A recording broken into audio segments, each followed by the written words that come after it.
За 10-19 лат платье. Я мог от угля в пределах 120-130 кусочки. Ханзе 219 тох. Цансага ляцер. Ербек жбас болар. Скачок цен наблюдается как среди импортных товаров, так и среди отечественных. И понять, у кого подорожание обоснованное, у кого нет, пока сложно. Рабочая группа проводит мониторинг ежедневно под прицелом продукты питания первой необходимости. Сахар, мука, масло, хлеб, крупы. Цены на них в магазинах Магаса меняются чуть ли не каждый день. При этом ценники у одной торговой точки не сходятся с другими. Все магазины, которые на территории Магас, можно сказать, они по-разному все цены подняли. У одного такое, у одного такое, у одного добавлено, у одного меньше.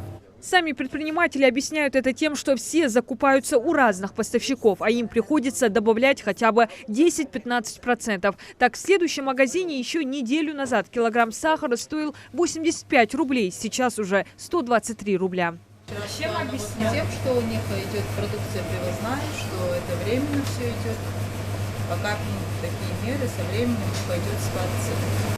Свою ценовую политику поставщики объясняют нестабильной логистикой либо паникой на валютном рынке. Якобы на фоне ослабления рубля вынуждены идти на такие меры. Например, чай и кофе привозные. Формально цена на них не изменилась, но все компании отменили ранее действовавшие акции, из-за чего цена моментально поднялась на 30-40%. Ситуация на продовольственном рынке пока еще далека от спокойствия. Об этом свидетельствуют цены и в этой части магазина. В регионе сильно подорожала молочная продукция, и стабилизация цен пока не наблюдается. При этом во второй половине марта они стали выше, чем были в первой. Так, сметана кубанская буренка стоила 90 рублей. Сейчас все товары этого производителя подорожали на 30%.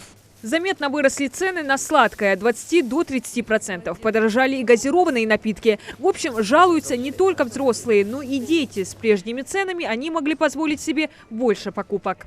Кола сколько сейчас стоит? Ну, где-то 50. А раньше сколько стоило? Меньше точно. А конфеты твои любимые, они тоже сейчас дороже? Конечно. Какие? Твикс, Марс, Сникерс. И сколько они сейчас? По 40. А раньше? 35 стоили.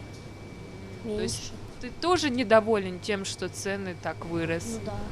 Все меньше радуют потребителей ценники не только потому, что стоимость высокая, но и потому, что цены отличаются от указанных в чеках на кассе. Многочисленные жалобы начали поступать в надзорные органы. В ходе рейда сотрудники Роспотребнадзора обращают внимание на качество продукции, сроки годности, условия хранения и наличие информации.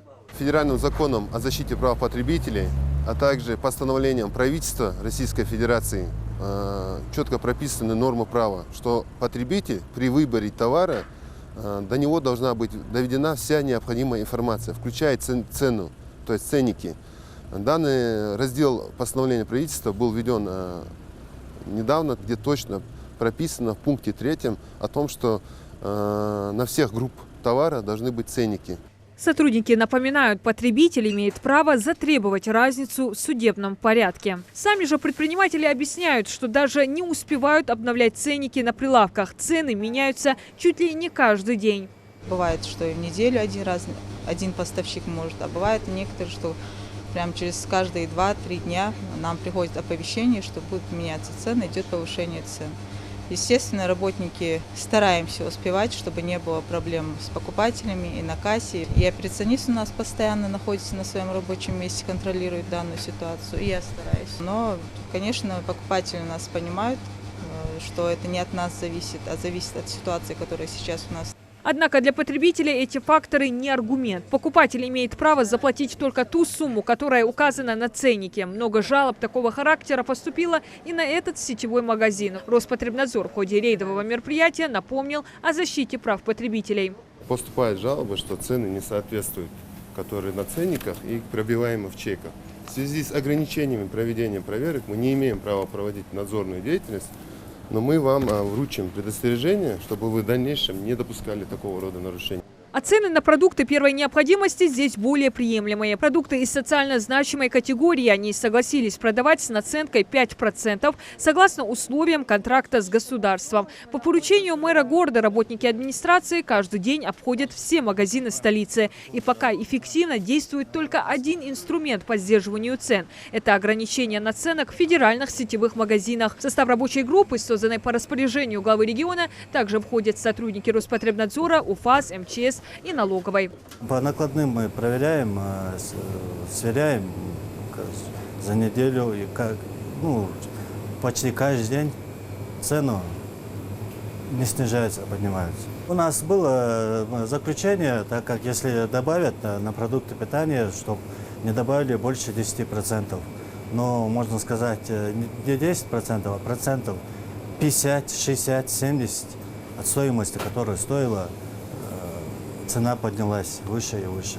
Вся собранная информация по ценам передается в Минпромсвязи. Работники министерства, в свою очередь, тоже проводят мониторинг цен и приводят сравнительный анализ по всем населенным пунктам региона. Так отмечают, стоимость товаров длительного хранения за текущую неделю увеличилась несущественно. Вместе с этим, если ранее был дефицит сахара, то сейчас наблюдается увеличение запасов. Большую роль сыграло снижение спроса среди населения. Самой проблемной позицией остаются непродовольственные товары. Цены выросли на весь ассортимент бытовой химии и средств гигиены. Диана Дударова, Акрамат Дасхоев, Новости 24.